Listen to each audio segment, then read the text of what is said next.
And welcome back. And we are moving into our first segment for this morning as we have a conversation with representatives of the Belize Tourism Industry Association.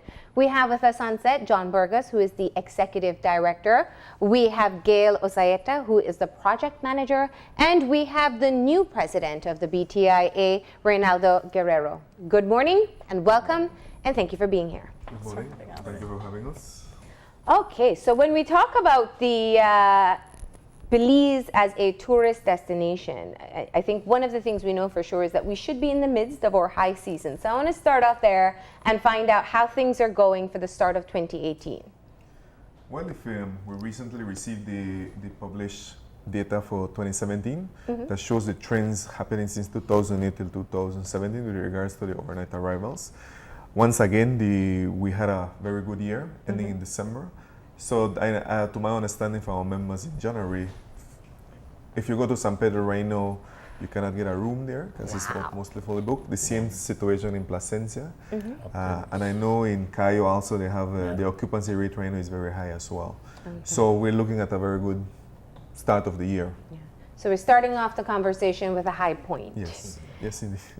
And this is an opportunity for us as well to be introduced to Raineldo Guerrero as the president, the new president of the BTIA. And you were telling us during the break, you have taken on a number of executive roles, and now you are taking on the presidency this year. So tell us, what prompted you to accept the nomination for the presidency?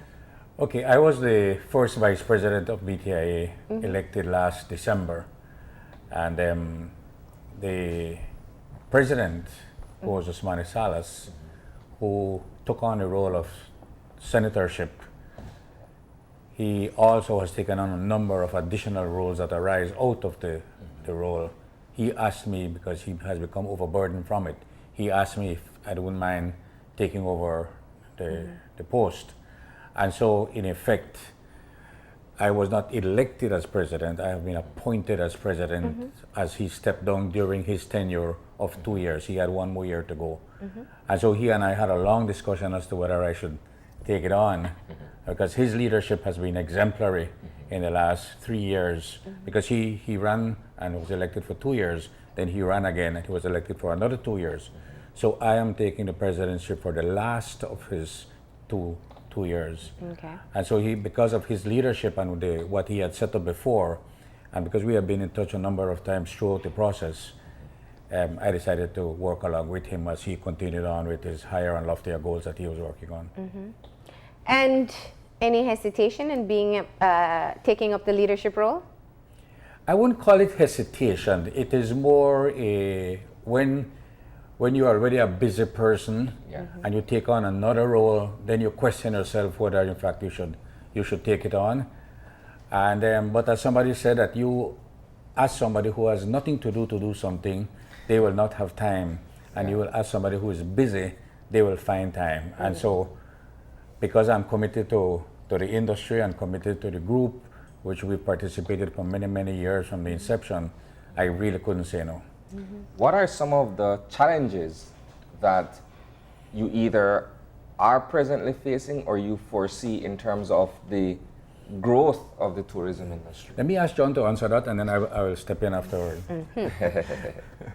Well, you know, I'm very happy with Mr. Guerrero to continue Mr. Sala's legacy. You know, he was there as, when I came on board in 2015, so I'm happy that he continues because he's already very familiar with the work. No, in terms of some of the challenges of the, one of the key things, like I mentioned, the data has been presented for 2017. One of the key things that they look at there is that the occupancy rate is still below 40%. You know, it's around 38.6%. You know, I mean, that is very low. The other statistic that I noticed there is that you have hotels you have less hotels in 2017 than you had in 2016. I think about 8 of them closed down. That comprises of about a little bit over 100 rooms. So, and you know that, you know, positive things that, you know, we're increasing the number of flights coming into Belize, you know, for new destinations from Canada and the US. So you know that you're going to have an increase in arrivals. So it concerns you that if your hotel stock is going to be reducing. So where will these people go? You know, and then if you look at the occupancy rate being below 40, one of the things that you have to consider is why is it not higher? Yeah. If the record number for 2016, I think 2016 was an 18% increase. In 2017, it was a 10% increase. I mean, you're talking about 40,000 additional people that came to Belize. Yeah. So where are these people really going? You know, we have been in discussions about Airbnb and VRBO and all of these other platforms that offer travelers opportunities or additional opportunities where to stay, you know, with a home experience that more engaged in the community type of experience. Yeah. So we know that has some creating some limitations and some pressures, you know. In terms of the industry going forward, I really like the statement made by government, not only by the central government, but also by the Belize Tourism Board in terms of looking at promoting sustainable tourism. I mean, and that is a very positive sign for the country of Belize. We're still very young. You know, we're still developing, we're still growing, we still have a lot of our resources on top. You know, coastal areas, we still have some keys that are not developed. You know, so the government making the announcement also of the moratorium. They actually did not announce the final completion of that legislation. That, you know, it secures a lot of the investors in the tourism industry, saying, you know what, you can continue investing in tourism because, you know what, our marine waters are not going to be protected from offshore explorations. So that is good things, you know. So there's some good things and some other negative things, and of course the recent announcement from the U.S. government stating, you know, the alert as to visitation to Belize, you know. But I think that I tell most of the visitors or the people that stakeholders that I communicate with that we shouldn't be, that doesn't concern me, because the visitors that come to Belize, one of the key reasons why they keep coming and it is because of the word of mouth. And people, if you know you come to Belize, you know that the crime rate is centralized here in Belize City, unfortunately. You know, but the tourist destinations, you know, you don't hear it, and it's a lot of the crime is not directed at tourists. Yeah. You know, so I would love to see the statistic of worldwide to see which is the country that have the most tourist-related crime. I believe in Belize would be way at the bottom. Let me also pitch in here that one of the reasons why the Airbnb is a major concern is that a lot of the Airbnb operators operate under the radar. Yeah. And the concern, apart from the tax dollar that is lost, the concern, and especially from BTB's perspective on ourselves, is that there's a lot of safety concerns, security concerns that we feel that they do not take care of. And as a result, the traveler, just like a visitor who comes on a cruise, rather than getting on an accepted or recognized or certified taxi, in order to save costs, gets in on a regular taxi, and then the taxi puts in $5 gas and he runs out of gas on the highway. Well, that is what is happening to a number of the Airbnbs. Now, some of them are fairly good, but many of them are operating at a very low level. So the risk factor to the industry, not just the hotel industry, the risk factor to the industry, because anything that happens in the industry is a reflection of the whole industry. So that is where there is a concern. And as John mentioned, to the issue of crime, and the more and more it is spread, some of the issues in San Pedro recently, because they are tourist destination, although they may not be specifically targeted to the visitor, the noise that is made in that industry market is so loud. And when it happens in Hopkins and it happens in PG, regardless of where it happens, it affects us. And so we make a great effort to work with it. However, I will say, and again to add on the positive that John mentioned, that we have met with the Minister and the Commissioner of Police, especially with two major areas, which are Key Corker and Hopkins. And the response that we have gotten has been overwhelming.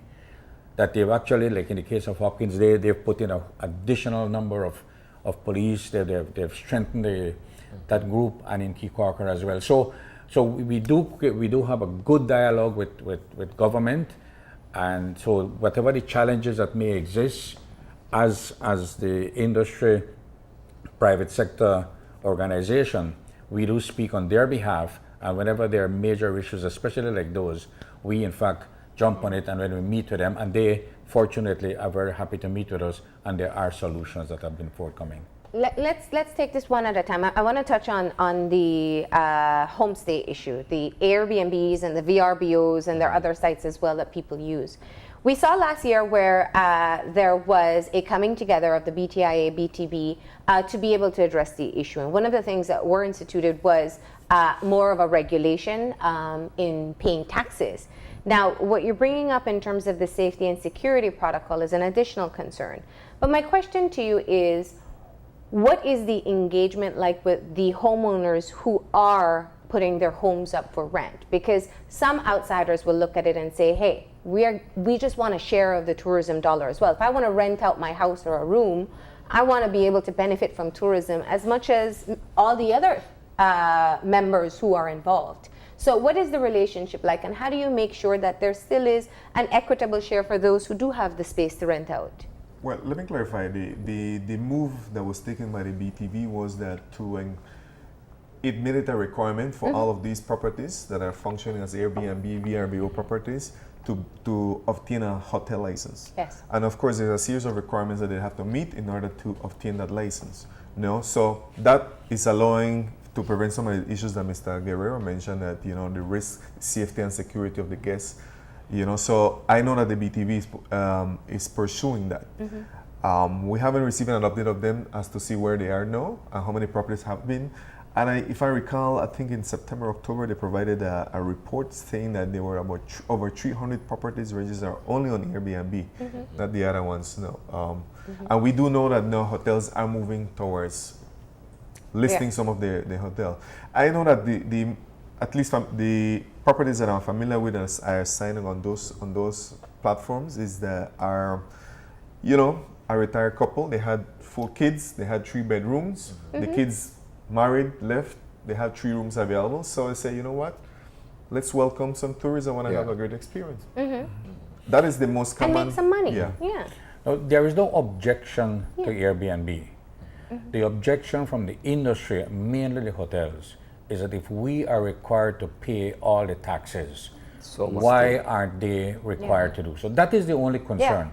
Which is a legitimate concern. What BTB does in ensuring that the taxes is only one part, but there are certain, like I said, the whole risk aspect is what BTB wants to ensure. Now, there may be some people that say that it goes too far.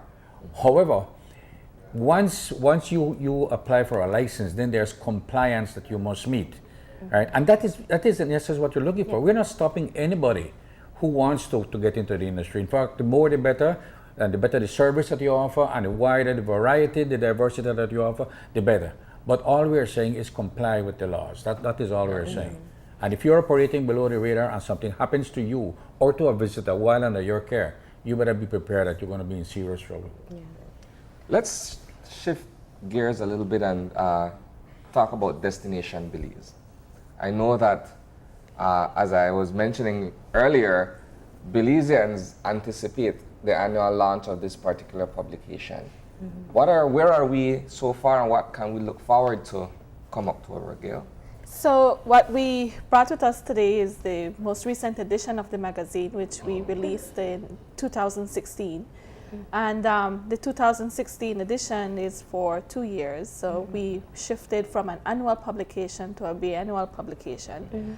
And now what we're working on is the 2018-2019 edition of the magazine. And what we call the edition is just to put it into perspective of a year, right? Okay. But the 2016-2017 edition is currently still being distributed worldwide through the assistance of the Belize Tourism Board. But what we're working on now and what we're here to talk about is the upcoming edition and what we plan to do with the upcoming edition. For the first time, we're managing that edition in-house, meaning that the BTIA, the Board of Directors, and a selected editorial committee will decide on the content for the magazine, the layout, the publication date, and the theme for the magazine. The magazine features everything one needs to know about Belize, and as much as we can get in there. It has always been just a print publication with 130 to 150 pages. with the new edition, we're moving on to a fully digital platform. We have introduced the app. We have been on social media, very active on social media. What we're bringing now is destinationbelize.com.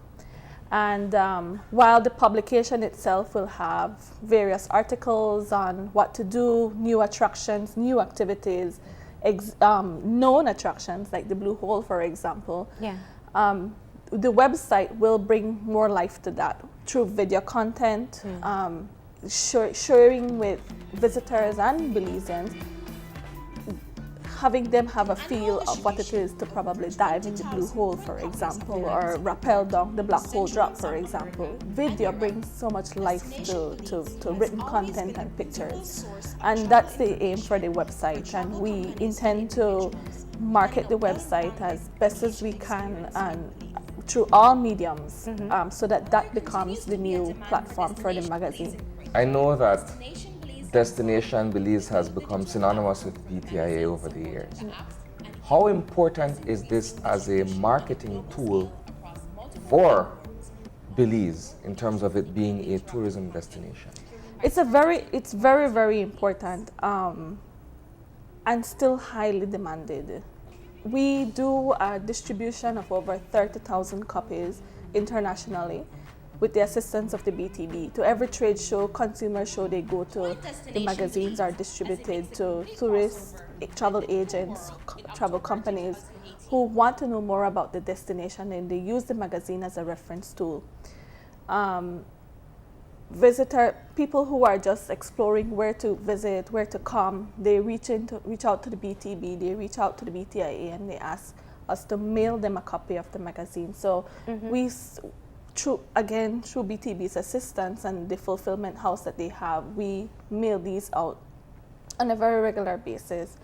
The magazines are in the hotel rooms of all hotel members of the BTIA.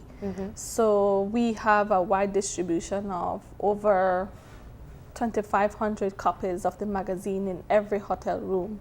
And we do 2 distributions to our members as well. The embassies and consulates use it as well at their offices to share information about the destination. So it's a great reference tool. The calendar of events is in there. The map of Belize is in there.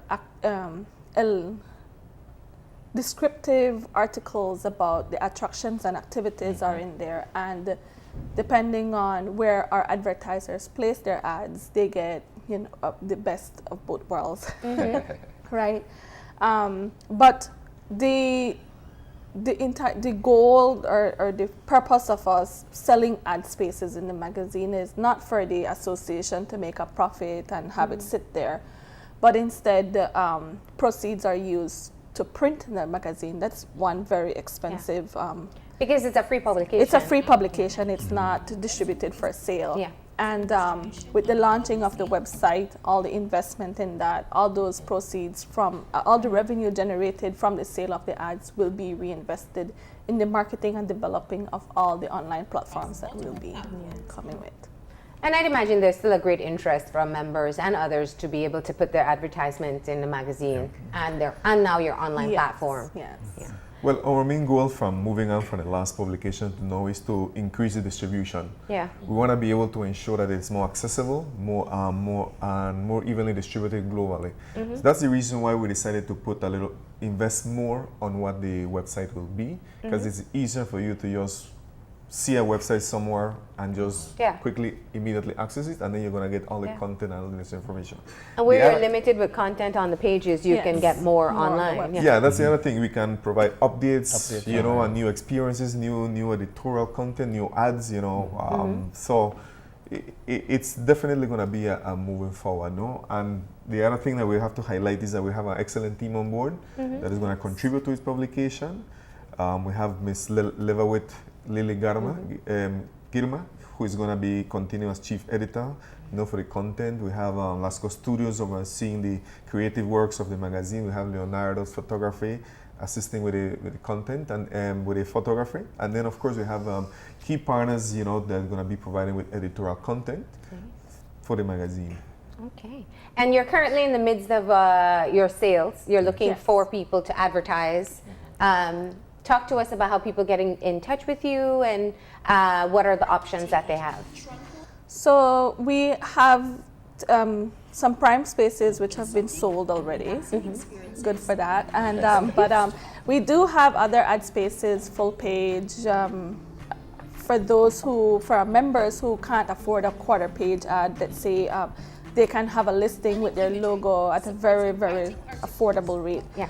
And for all what they're getting in return, the investment again is for 2 years as well. So it's a one-time, and for 2 years we will be sharing your ads, sharing any updates, and focusing on marketing the magazine itself. But to get in touch with us, it's destinationbelize@btia.org or sales@destinationbelize.com. And the website is up already, but all we have on it right now is our sales kit, which can be viewed from there, and the e-version of the magazine, because there is an e-version. Okay. And I do want to share that for the upcoming edition, we will be having a Spanish e-version of the magazine. Fantastic. Yes. Yeah. So for that's the great. first time, we'll be doing a Spanish translated e-version. In terms of ads and the businesses that advertise in Destination Belize, do you find that it's mostly the high-end, well-established businesses, or do you find a mixture of up-and-coming businesses along with those that are established? Well, it's a mixture. For example, for the back cover, it will be a high-end property that will be able to invest in an ad like that. For the back cover, these are all prime spaces, so it will be all high-end properties that invest in that. But for example, for our budget properties and members of ours, they can afford more of a listing, which gives them a very good presence. There is the logo, their website, and everything else. What we will also be introducing for the magazine is a free listing of all our BTIA members. The current edition does not have that listing. Previous editions have had it, but we will be bringing that back. We're listening to our members. We will have that listing incorporated again. That's a great segue, because I really wanted to talk about your membership and where you are. I think the distinction between the BTB and the BTIA, very clearly, you are a private sector association. So your members choose to join, expecting that you will represent their views and concerns and champion causes. Talk to us about how you gauge your membership satisfaction and what some of your membership goals are for 2018. Okay. One more thing to add to Destination Belize before we continue. In comparison to the rates that we're offering 2016 edition, we managed to even lower the rates, even to make it more accessible to everyone, no? For this publication. So we encourage everybody to visit the website so that they can see what those rates are about. No, in terms of our membership, at the end of 2017 in December, we had 425 members countrywide. The way that we evaluate their satisfaction is that in November, we held annual general meetings in all of our destinations. That's the time of the year that all of destination chapters, all 10 of them, elect their new chapter boards. And within those chapter boards, that's when we encourage all the members within that destination to come and meet with us. We take the time to go there and present an update as to what the works of the association for the year. But all the benefits are, we offer 3 main benefits to our members, which have remained the same, just that we're trying to expand what falls under each. We provide training opportunities, we provide marketing opportunities. Our 2 major marketing projects is Destination Belize and BTEX. And then of course we do advocacy. In terms of being a part of the coalition to save our natural heritage, that's advocacy for us. We also represent their interests in a lot of platforms. Different committees, steering committees, different boards. Mr. Guerrero sits on the PAC board. Osmane, as president, sits on the Belize Tourism board. We have Mr. Mike Hughesner, who is a longtime member of the BTIA, who represents on the NIAC. I represent the BTIA on the Civil Society for the IDV's office. And there's many more. And that's where we have our influence based on the interests of our members. And of course, everything is not sweet and beautiful. You know, you have times where there are certain policies, new regulations that are being considered that create some sort of tension because not all the angles have been covered. So we try to do our fair part in trying to present a more holistic view of what those policies would cause on the industry and try to see how we can, you know, advise government to say, you know what, you need to reconsider other options. And we know, in fact, after the last budget presentation, that the BTIA was very vocal about the increase in the departure tax for foreigners. And in fact, you were very concerned about what impact it would have in marketing the destination. It would make us more expensive, in other words. Tell us a bit about how you were able, I mean, what was the result of the advocacy work there, and whether you hear from visitors or your members hear from visitors that perhaps this is a bit of a stretch for them as well. To be honest with you, we're still waiting to see the impacts of that increase.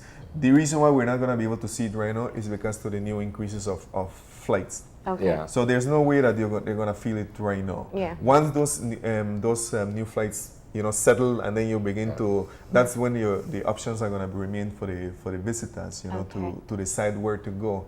I mean, our main concern was that regionally wise, we're not competitive. You look at Mexico, you look at Guatemala, Honduras, El Salvador, even the Caribbean. We are one of the most expensive destinations. Yeah, people view us as a high-end destination. Yeah. I mean, we've heard some of the negative feedback that we get. You know, tourists questioning. You know, I pay $79 for a flight from the U.S. to Belize, Southwest, and then why is it that I have to pay $100 to return? Yeah. You know, these are the questions are beginning to be asked. And you know, as a traveler, you travel. I'm sure you do your research, and you know, where can I stay, and what can I do, and how much do I need to have. So, in terms of having a family coming to Belize, a family of 4 or 5 members, I mean, you're looking at a substantial difference in terms of just the departure tax increase, how much that affects their length of stay. Yeah. You know, which has a trickle-down impact. You know, you have less people buying from the restaurants, from the tours, the little gifts, and any other services that they, goods and services, you know.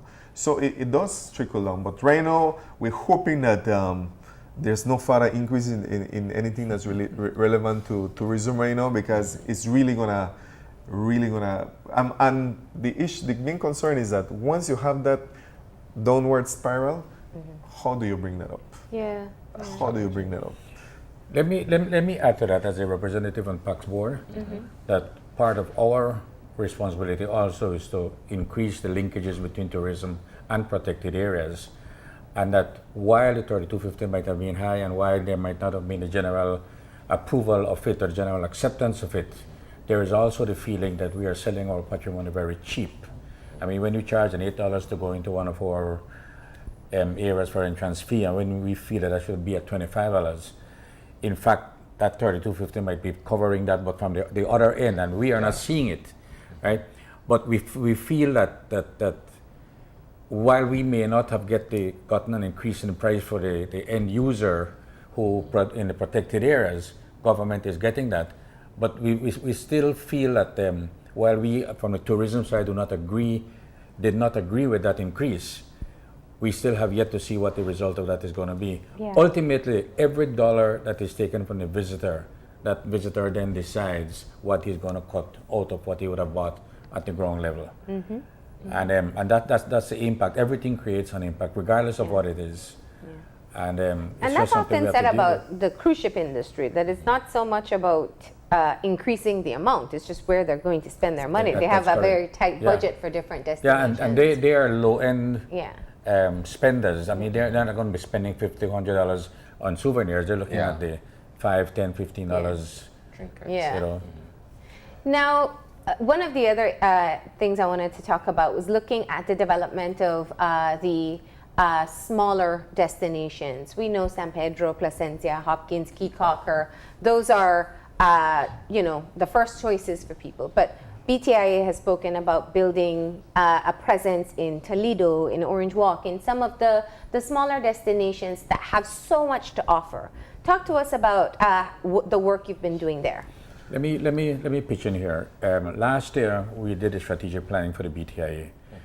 And it was my role to do all the consultations for all the districts and all the destinations. So I had opportunity to meet many of our members at every level. The needs of our members vary considerably. They vary not only from the industry, but who runs it. You might have a larger facility, but it's run by a certain number of people who don't have the experience in it, so their needs will vary. And there are some people who don't even use email, and they want everything to be sent in physical form by mail. So there's a big ones who really, in a sense, may not need BTIA. BTIA needs them from the participatory, industry-wide point of view. But ultimately, whatever we do, is like what John was mentioning with the Coalition to Save the Natural Heritage, whatever we protect there, we protect big and small. When we work with the crime, with the Minister of Police and anything to do with crime and protecting the area, that helps big and small. But the small, going back to what you're saying, their needs are much greater. The training comes out very high on their needs, and BTIA has put a lot of effort into increasing the training. But more and more, as we strengthen the chapters and strengthen the leadership of each chapter, then we can go back in and look more and more at what their needs are. It's a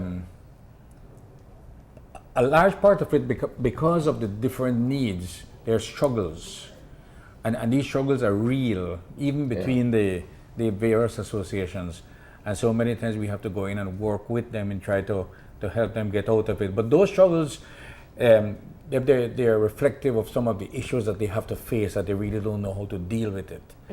And so because of the experience that comes from the broad membership, then we can go in as a group. Just recently, John was down in one of the destinations with other members of the board, meeting with the people, sorting out some of the issues. But it's just it's like teething problems that they have to go through, and with each one, as some of the issues arise, we try as best as possible to try to get in there to help. But more and more, we want to be more proactive rather than reactive, and as a result, hopefully this year we can do that. Just to in terms of more specific work that we're doing, we have been very closely working with the Sustainable Tourism Plan 2, the STP2 program, with the Ministry of Tourism and the IDB. So, and those are featuring 4 of the smaller destinations. You have Corozal, you have Toledo in there, and then you have the Chiquibula area, and you have Kikaka. So through that program, we're going to see a lot of direct impacts. Right now, if you go to Santa Rita and Corozal, right now you're going to be able to see some works going on already. They're already building a fence, they're building a welcome center, they're going to create bathrooms, parking space, and so on. So this is some of the work where we have influence and close communication. You know, when they draft a specific project, we have input from the locals there because they live there. You know, whoever comes and they sign, they don't know how traffic flows, they don't know you know where things come from, how they're connected. So they need the input, and we're very happy to know that we have a very close partnership with the Ministry of Tourism and the IDB to be able to you know, contribute to the development of those projects. Yeah. And before we close off, obviously one near and dear to the hearts of all our viewers, what about promoting local tourism? You know, I think we get mixed reviews sometimes. There's some people who really venture out to the different destinations, and there's some who feel they don't know or really feel that the cost is a barrier. What are we doing to ensure that our Belizeans are able to be first ambassadors for tourism? One of the key things that we're doing is we're trying to build festivals and expos in all the destinations, and this is for locals. If the tourists are there and they want to come and enjoy it, excellent. But these are things that are for locals. So we've been having support from all our members from Placencia, from Cayo, going into the other destinations, showcasing the businesses within the destination. So people in Corozal know about opportunities in Cayo. The other thing that we're doing for our members also is that we encourage people to become a member of BTIA. As a member of BTIA, we have a member-to-member benefit package, whereby we have over 60 members countrywide, from hotels to restaurants to operators, that give you a discount. Some of them go as high as 50% discount if you're a Belizean and a member of BTIA. Now, one of the other things that we're looking to do, we discussed it last year when we came, is that we're going to do a summer local travelers summer campaign, whereby we're going to reach out to our members, let us know what discounts you're offering. You know, summer, June, families are out, teachers are out, schools are out, you know, so that's the ideal time for at least for the next 2 or 3 months for people to, you know, let me know what's happening in Hopkins. I want to go see Hopkins. I always tell people one of the places you need to go is Hopkins. It's one of the most beautiful beaches you're going to see. And the people there are so welcoming. So, you know, but they don't get the opportunity to go. So for our chapters, we've been doing tours also. We've been doing some excursions, you know, and then also we've been doing raffles. Raffles actually open people to the mind, you know, oh, Naya is giving a 2-night stay. For, you know, for like get the opportunity to win it for $2. And if you look at Naya, you know they're a very luxury, very unique, very special service provider. I mean, so, you know, and this allowed them to say, oh, where is it? Oh, it's in Placencia, you know, so it kind of begins to open up their mind at how accessible these places are. Yeah. You forgot to mention the festival for this year, the big one. Oh yes, of course. How can I? So much No, my happening. apologies. No, for the first time, we are already working. We have already partnered with the Belize Audubon Society, with the Belize Hotel Association, and we're going to be doing the first annual Belize Birding Festival. We're looking to having that on the 25th to the 29th of October. We're going to be operating up to the birders from all over the world, and of course, you'd be surprised how high of a birding population Belize has. And one of the beautiful things about birding is that it is something that it doesn't matter what time of the day you go out, you're going to see birds. Yeah. And so if you have kids at all ages, teenagers, they want to see, they're going to get to have an experience and a family experience at best. So we're going to. The thing with October is, you know, that's when the migration of the birds, you know, are starting. So now you're seeing a wider variety than you would normally see. During the dry season is when most of the storks, the jabiru, the egrets, and then the cockatoo, when the lagoon starts drying. And the other half of the year, that's when the migration starts. And so you're looking at a wider variety of birds. Nice.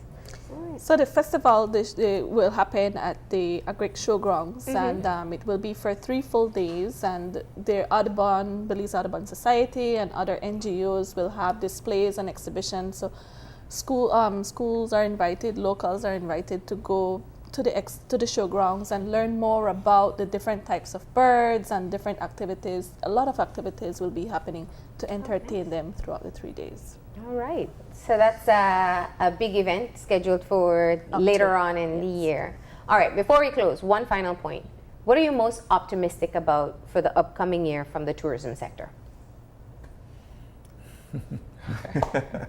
No, well, I think that we hope to continue the growth of and the close communication that we have with the stakeholders and with the government. I think there could never be enough or too much communication between the private sector and the public sector. And I think that we reach a point whereby we have a better opportunity of meeting around a table and actually making the right decisions for the industry. And I think that that's where I'm looking forward to improving. We have seen a lot of things improving over the last 2-3 years, but we gotta continue those dialogues and those important decision-making scenarios. All right. Well, thank you for. Let me just while we are talking global warming, I'm looking at more of this global freezing that we're seeing snow in the Sahara and so on. So I'm looking for more snow up north, so more people want to come to Belize. So they come seeking So warmth. I'm looking for more of that, for more people to come. All right. Well, thank you so much for coming in, and best of luck for the new year. Thank you. too. We're going to go ahead and take a break, and when we come back, we'll be talking about fire prevention and safety. So stay tuned.